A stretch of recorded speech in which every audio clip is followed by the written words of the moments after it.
Hi, amazing people. This is your boy Youngie. I'm a first year Uni student. My campus is Shepparton. So today I'm here to talk to you guys about neuroanatomy. So basically, this is how you start an. Nah, that's a joke. I am really terrible at neuroanatomy, so I'm the last person to talk to about neuroanatomy.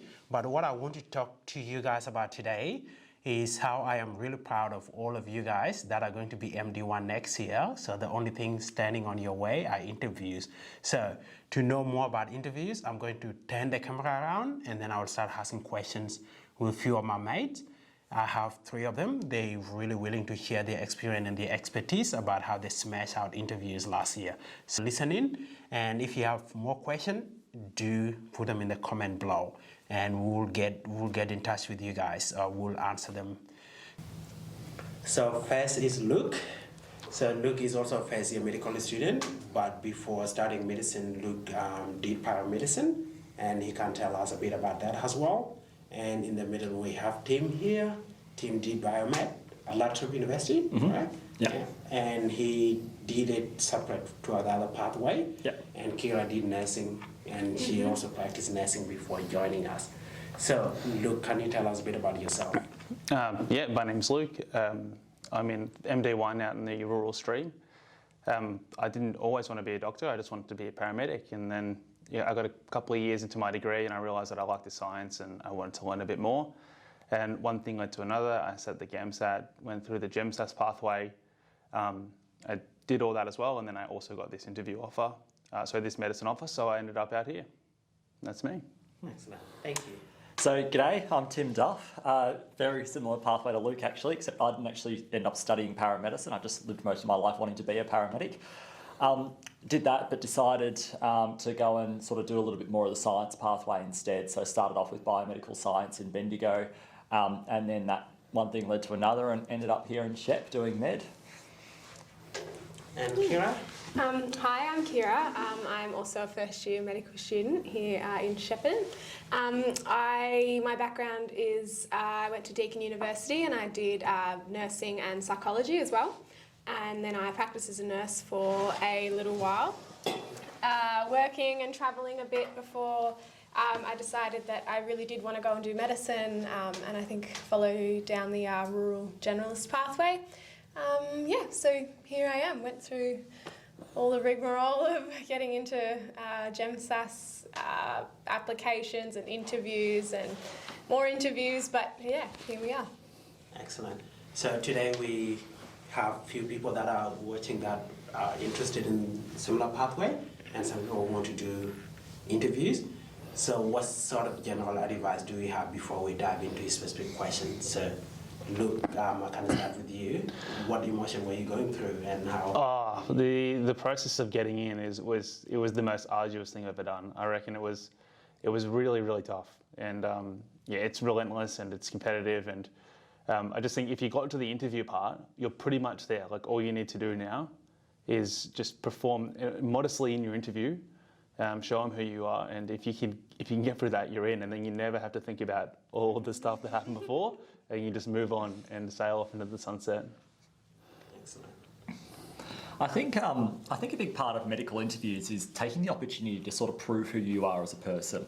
I think people too quickly get wound up in this idea that there is this construct that the medical school has of an ideal doctor.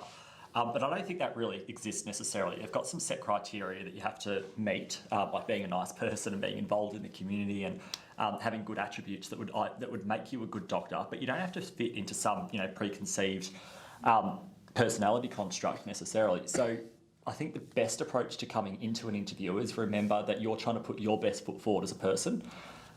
That they're not expecting you to be like other medical students in the past, which also means that a lot of the things that we did in our med interviews aren't necessarily going to be applicable to everybody, because they don't want you to behave like us. They don't want more of us.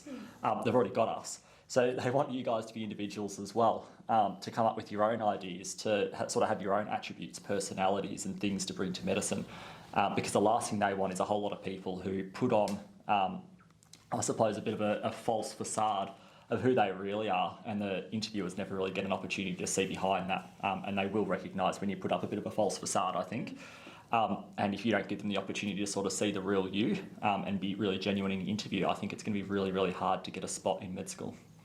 Yeah. That's both very good advice. My advice is hang in there. It is tough. And it can be quite a long and draining process with a lot of different emotions getting through med school. And it can be really easy to look at the pathways that other people have done and then look at yourself and go, why can't I do that? Or that's how my pathway needs to be. But I guess as Tim was saying, every one of us are different.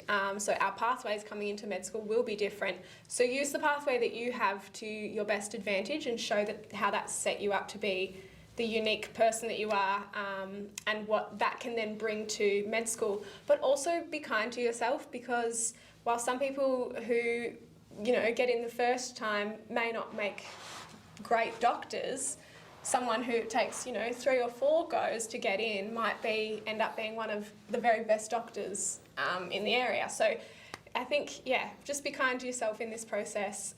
You will get in. It just sometimes takes longer than others, and that's perfectly okay. How do you prioritize when it comes to so many things that you have to do? You have work, or you have other uni assessment that are still waiting, and then you now have this interview, and some people even have families.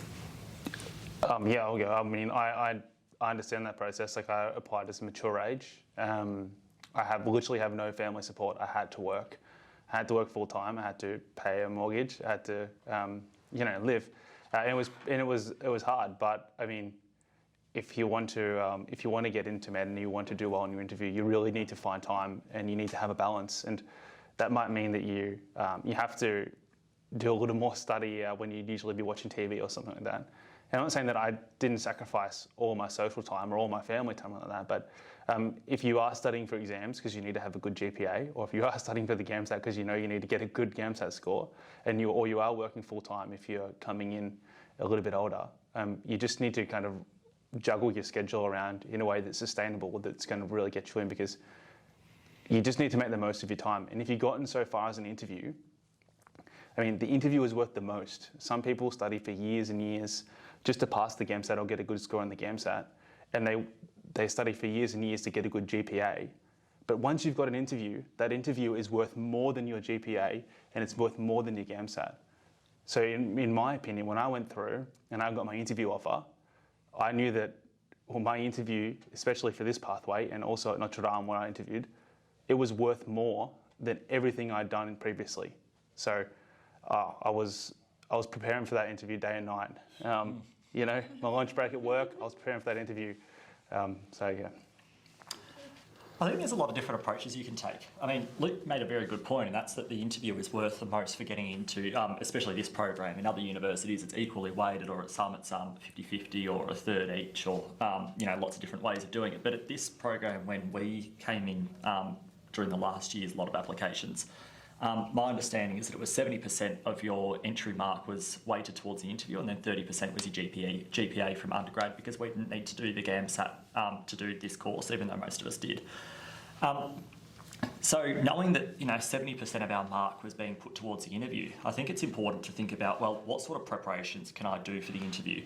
Is that necessarily sitting down doing practice exams like you might do for the GAMSAT or to increase your GPA? Or is it things like going out and having an interesting life and having experiences that you can talk about during your interview, developing your own personality, developing your own values, so that when you come in, they look at you and go, yeah, I'd really like that person to be a doctor. And that's, I suppose, where I put a bit more of my focus. So I kept doing all my extracurricular activities during undergrad. I maintained as many relationships as I possibly could. And sort of just kept living life as much as I would normally, knowing that they're the sorts of things that they were going to want to hear about in the interview, as opposed to me sitting down, like we discussed, not doing before, trying to fit into this ideal construct. Of course, every approach works. Every approach is suited to different people. And absolutely, some people would benefit from sitting down and having a really good hard think about it. I didn't. I tried it and it didn't work. But that's my best advice, is continue to sort of live your life and come up with some cool experience that you can use in your interview. Yeah. I don't really have too much more to add. I guess just knowing that life is busy, and that's kind of for a lot of people that's just how it is, and it's just finding the way to make the busyness work for you, and to making the most of the downtime, because things come and go in waves a bit. A period that's busy now may not be as busy in a couple of months, or I think just finding what works for you, and working hard in the busy times, but then making sure you also take some time to rest when it's not so busy. Yeah, I second that. I mean, like I said, that you really have to hustle, but you also need to have some time aside. Yeah, you have to have some non-negotiable time where you'll just enjoy life, because if not, I mean, what's the point? Yeah. Okay, let's start on multiple media interviews, MMIs. How did you guys prepare for them? I think I just wrote down, for me, a couple of really key experiences, or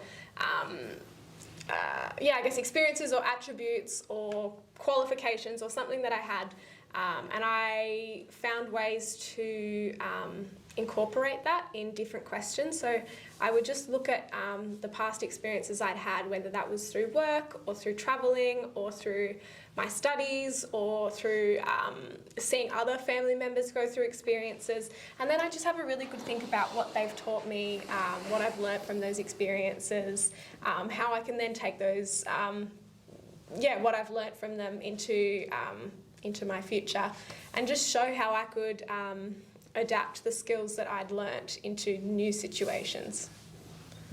Absolutely. Mine was actually extremely similar to Kiera's. I had an almost identical approach. I looked at a few really key life experiences over the years, and thought, rightio, let's understand those few experiences really, really well. I fleshed it out. I spoke to myself about them so that I knew them inside and out, which meant that in the interview I was able to go, rightio, so I did this when I was, 20 years old.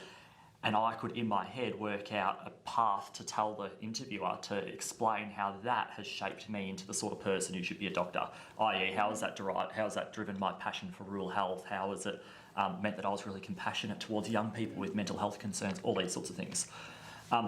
And the second thing that I focused a lot of time on, because our course was specifically looking at people from a rural background to practice in rural areas later on, I had a good hard think about how living in an area that is quite rural has impacted my family, so that I had some personal stories to bring to the interview as well. I certainly didn't make anything up, but just had to reflect and think, how have we been personally impacted by this? So that I can understand that I actually do, so that I can show that I understand what they're talking about and why we're actually trying to get into this course.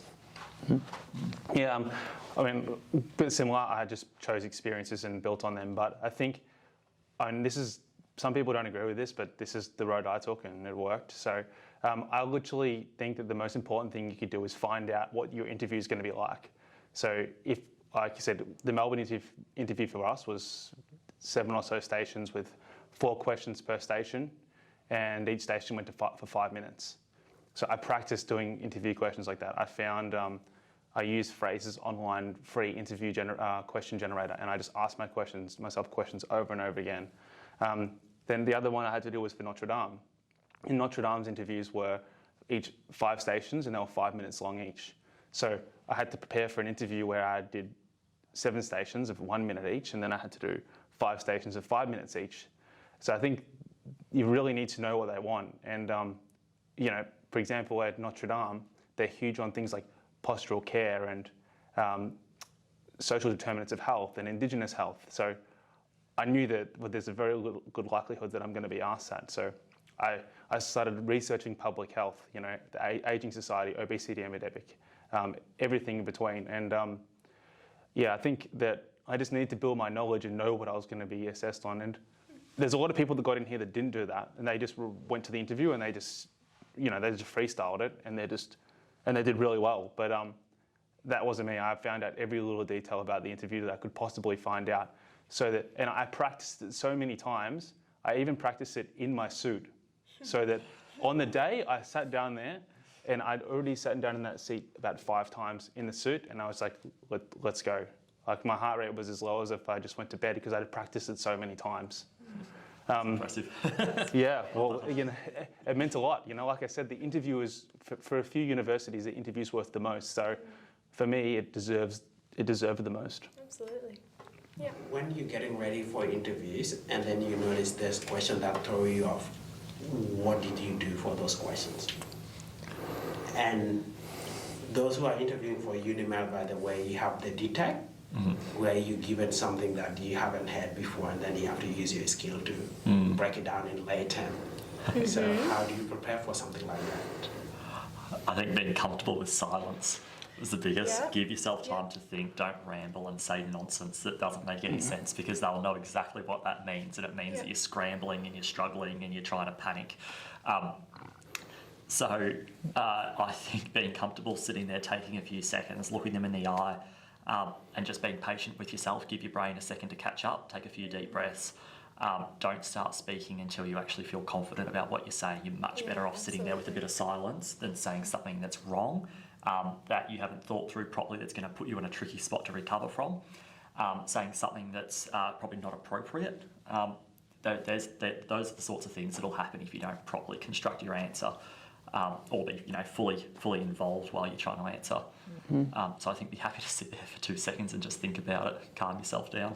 Yeah, I would agree with that, absolutely. I think it's perfectly okay to say to your examiner, wow, that's a really interesting question. I might just take a second to think about that. And then you have a minute and a silence. It's okay. Don't take too long, because you do want to leave some time, obviously, to answer the question. But staying composed and just saying, look, I just want a second to have a think about it. I don't think there's anything wrong with that. I think that shows that you're really taking the question seriously, and you're really considering the way you're going to approach that question, because there will be some difficult questions, or a question that is worded in a way that maybe you hadn't really prepared for, and that's okay. It's also good to remember that it's just one station, and how you perform on one station will not determine the entirety of your interview. You will perform better in some stations than others, and that's perfectly normal. So I think if you haven't done so well in a station, that's okay. Take a deep breath, move on, and hopefully the next station is one that is more aligned with your strengths, and then really nail that one. Yeah, I agree 100%. Just take a second. If you get given a word that you don't know what it means, just think about it for a second. And if you need more time, then just say, I'm just going to take a quick minute to think about that one. And then, if you don't think about it, if you don't know what the word means at the end of the day, it doesn't matter that much. I know in our MMI, I've spoken to many people who didn't get one of the words because they didn't know what it meant. And they're meant to be hard. So, if you just take a second, think about it. And if you get it wrong, it's just one station, and you'll probably get a few different options, or you'll at least get a couple of different DTEC stations. So a couple of DTEC questions in the same station. So if you get one of them wrong, it's a small percentage in the grand scheme of things. That's right. I think another good trick that I used as well, I think twice in my interview, was asking them to repeat the question again. Oh yeah, that's a good one. So they displayed they had a slideshow presentation where they displayed the actual the theme or the initial prompt, but then the verbal ones. I asked them to repeat them again, so it was sort of them taking up the time and not just dead space from me. Even though I wasn't necessarily listening to what they were saying, I was just giving myself time to process. Yeah. So that would be really good for most of the universities that are not doing it online, or the one that are doing it on Zoom, where you can actually ask questions. Yeah. I did actually have a question when I was interviewing for University of Wollongong, and I asked if they could confirm if they could tell me in another word, and they're like, nope. And they're like, okay, I don't know, and then I move on. Yeah. And I think it's okay to say you don't know when you don't. Now, let's leave the interviews a little bit and then get back to your life. How do you organize yourself, and what tips do you have for those people who are actually eager to get into uni? So these people, they think they will smash the interview, so they step ahead. We can't. How do you manage MD1? I think being very on top of, have a really good calendar, be really on top of when your assignment dates are coming up. Try and as much as you can stay along with the content. Try not to fall behind. And I know that feels like a lot of pressure, but just organising your weeks so that you do have time for downtime, but you also are prioritising in a way that you get the most important things done. I think it's quite important, because once you fall behind, obviously you can catch up, but it will put a lot of stress on you. I think so. I think staying ahead of the staying with the content, I've found has been works for me. In terms of like sort of trying to achieve balance, I suppose, between everything that you want to bring with you into med school, we spoke about it in an earlier video, but I find it really important to try and remember sort of why I got in here. All those things that I spoke about in my interview that actually resulted in me being in med school. The med school doesn't want you to lose those, because they've what's formed you into this person that they've considered a potentially good doctor in the future. So I kept up a lot of my hobbies in med school. I had to titrate some down quite a bit so that it fitted in with the curriculum here, but certainly don't cut yourself off from everything. Be comfortable, I think, with not getting 100% on every test, but acknowledging that you are achieving sort of your ideal perfect balance. And that's often not going to be achieving 100% on every single exam here. You've got to have some sort of balance in there, and I think being patient with yourself, acknowledging that by bringing in some of those extracurriculars or some of your hobbies or whatever it might be, that is just as important for your success as a doctor as is passing exams, if not more important, because that's what's going to make you a good person and somebody who's going to stay sane for the next 40 years. Absolutely. Yep. Yeah, I think like that, it does balance it. MD1's relentless. Like the amount of content is just ridiculous. I mean, for the musculoskeletal system, we got 2 weeks to learn what the biomed students had something like 3 to 6 months to learn. So you just have to accept it. But I think, for us, we're all very similar, but you just stress less. Just have a good balance. Some people don't do things, like they won't go to the social events, or they won't go out to the snow, which is where we all went. Do that stuff, because it's really good and it will remind you why you're actually here. Yeah. And you spend a lot of time studying, but when you go out and do these events with a uni, or you go to the hospital, it reminds you, that medicine isn't all about MD1. It's actually all about the years following. Yeah. And take the time to establish really good friendships, because I think they're the people who will help you throughout uni. They'll show you different ways of studying that you didn't know, and a lot of MD1 is working out how to study smarter and not harder and more, because you can't get more time in the day, so you have to learn how to study smart during the day so that you do have time to do other things, and you're establishing really good relationships with your teachers and establishing really good support network and friendships of what will get you through, particularly this year. And I guess, going on in further years, because they'll show you things you didn't know, they'll help you understand things that are your weak areas, and then they'll ask you for help, and then that in turn helps you learn more. And I think establishing friendships is so important. So make sure you take the time to do that.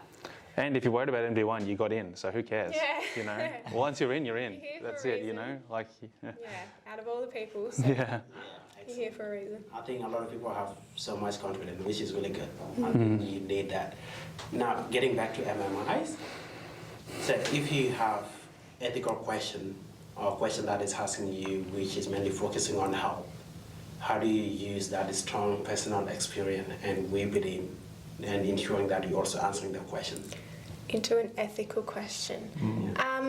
How do you personalize every question that you have? How do you personalize it? Okay, I think having a really good structure that you can adapt to different questions. So are you asking specifically with ethical questions or just any questions? That's an example, because we will have at least 1 or 2 ethical questions, or you will have, basically similar to our situational judgment.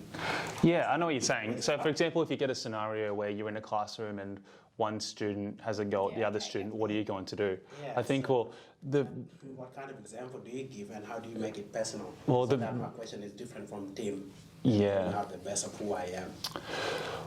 Well, they're not going to give you anything too crazy. Most of the ethical situations they're going to give you are either the answer's somewhat obvious, or it's probably a situation you've been in. Like you've done a group assignment and the group assignment went poorly because someone wasn't pulling their weight. So, I mean, you can firstly make it personal by just simply saying, I've actually been in this situation before. And most of the time you will have, unless, of course, it's something obscure. But firstly, just if you've been in a situation, the first thing you can do is just to make it personal, say, I've actually done this and this is my actions. I did that. I think in a question, like we do say make your questions personal, and I absolutely think you should do, but there are going to be some questions where doing that is not that easy to do. So I know sometimes with an ethical question, it may not be a situation you've been in before. So I think in that stage, having a little bit of a different approach of talking about practicing how to talk about all the different people who are involved in an ethical situation. So it's not just the obvious one or two people, it actually goes broader than that. And that's sort of showing your critical thinking in a difficult scenario. And if you've got a personal example, so a friend or a loved one or someone's been in this similar situation, then I would include that. You could maybe talk about what you would do if you were in this situation, but I think in something like that, don't try and panic because you haven't got an exactly relevant scenario. Either try and weave one in or find other ways of approaching the question. Like being personal is good, but it doesn't always work for every question. Yeah, absolutely. There's a lot of things to think about in the ethical questions. My approach always was, first of all, acknowledge that there's lots of different ways to view that question. And then explore sort of one on each side. So although for this person it's going to seem like this, I also understand that for this person it's going to seem like this, and that instantly shows them that you're sort of thinking with your eyes wide open and you really understand sort of each person's perspective. Then I tried really hard in all of my ethical ones to try and loop some sort of personal experience in. It doesn't mean you have to. Don't make stories up just for the fun of it. But I tried really hard to try and fit something in, and I'd say, even though I understand both of these people's perspectives, in my experience, going down this avenue has been best as I did when I was and through my personal experience there, but only very shortly. Unlike the rule questions and those sorts of things, you don't have a heap of time here to go and talk about, your 5-minute long story. You've got really quick questions to get through, so it might only be 10 to 20 seconds worth of sort of personal contribution there. Yeah, and like for this, just you should really, really practice them. If you just practice them, if you just Google MMI questions, you'll get hundreds of them. And just if you practice them over and over and over again, there's hundreds of ways an ethical question can be asked. But if you practice it, eventually you'll find your flow and you'll find out what works for you. But if you don't practice and you're already thinking you're a little bit sketchy on the topic, you could be in trouble on the day. But you need to know the pillars of ethics and how they apply in different situations. Have a research on some different ethical scenarios, and then really once you've got a good structure established, then you can just adapt that knowledge that you've got. Did you say Coonamoo? No, get away from this. You going home? I'll just go to the farm, I think. Oh yeah, nice. I think I'll go back to Woodend. Got no need to be in Woodend this week. You went back last week, didn't you? Did you listen to that podcast? No, I haven't actually yet. Oh, I did that on the way up to Caddy. Yeah. Nice. It's not that exciting, but it only goes for like an hour. We have some cool stories. Nice. Do you do audiobooks at all? I heard you do. I don't mind. I don't very often. I have to be on a long drive. I should. You know, have you heard Dan Bronk? Yeah, the TACMed bloke. Yeah, so he's got a couple of books, but he just brought one out called The Combat Doctor. Yeah. Oh, that sounds fun. Yeah, it's a lot about his life and about like service in like his special forces unit, but then about like him being there with his mates died and him being the one. Fun. Yeah. Well, that's a wealth of information right there, and I hope you guys got so much out of it. I'm really grateful for this, guys, so thank you guys for joining. And if you guys have any question, do reach out, and please watch other videos, and please do subscribe to my channel as well. 2 kiss for now. Love you guys.